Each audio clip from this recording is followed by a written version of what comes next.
Have you ever stopped and wondered what's really driving your decisions, especially when things get tricky? What is that little voice, that internal compass that points you toward doing the right thing? Well, today we're going to break that compass down into its three main parts: values, morals, and ethics. Let's get into it. Okay, let's start with a quick scenario. Picture this. You're walking down a totally empty hallway, and you see a crisp $20 bill just lying on the floor. Nobody's around, no cameras. What's your gut reaction? Do you pocket it? Do you try to find who it belongs to? Or do you just walk on by? Whatever your answer is, hang on to it because it says a whole lot about what we're talking about today. You see, that split-second choice you just made, it's all guided by this really powerful, invisible framework. And to really get it, we need to be clear on the words we use. We're going to look at values, morals, and ethics. Three terms that, let's be honest, we all kind of throw around interchangeably, but they actually mean very different things. So first up are your values. The best way to think about these is like your own personal North Star. They are the beliefs that you, as an individual, decide are most important. They come from inside you, and they guide what you prioritize in your life. So for example, if you deeply value honesty, that single belief is going to shape so many of your actions. All right, next up, we've got morals. Now, here's the key difference. Unlike values, morals usually come from the outside. They're the shared rules about right and wrong that we pick up from our community. You know, our society, our culture, maybe our religious background. A super classic example is the moral principle that's pretty much everywhere: you shouldn't steal. And that brings us to ethics. Now, this one is the most specific of the three. Ethics are basically formal, written-down codes of conduct for a specific group, usually a profession. Think about a doctor's ethical duty to keep patient information confidential. It's not a suggestion, it's a clear professional rulebook they have to follow. So if we put it all together side by side, the biggest difference is where this guidance comes from. Values are internal, they're from you.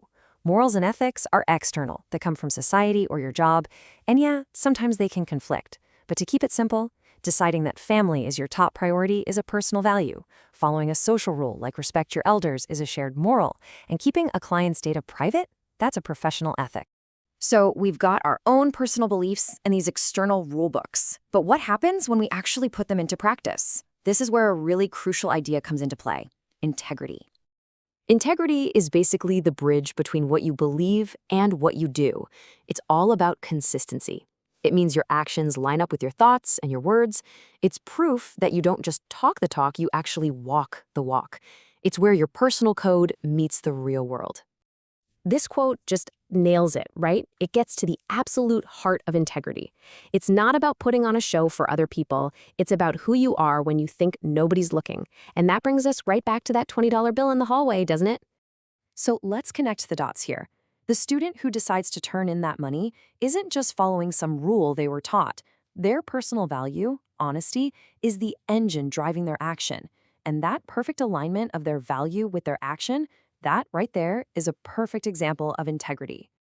So how does this play out at work?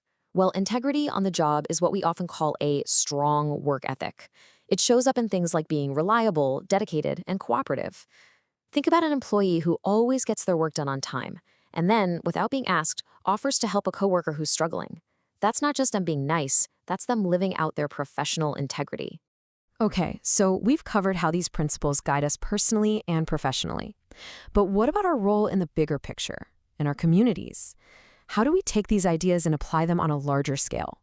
One really powerful way to do this is through something called service learning. And this isn't just another word for volunteering. It's a specific approach that links what you learn in a classroom with actual hands-on community service. The idea is that you learn real-world skills while also making a positive difference. Here's how it works. First, you learn the theory, in the classroom. Then you get out into the community and you actually apply what you've learned. The end result is awesome. You get practical skills and the community gets a real benefit. For example, an environmental science class doesn't just read about water pollution. They go out to a local stream. They test the water and they help clean it up. They are literally learning by doing good. And this whole idea of contributing to the greater good has a name. It's called civic virtue. You can think of it as integrity for a whole society.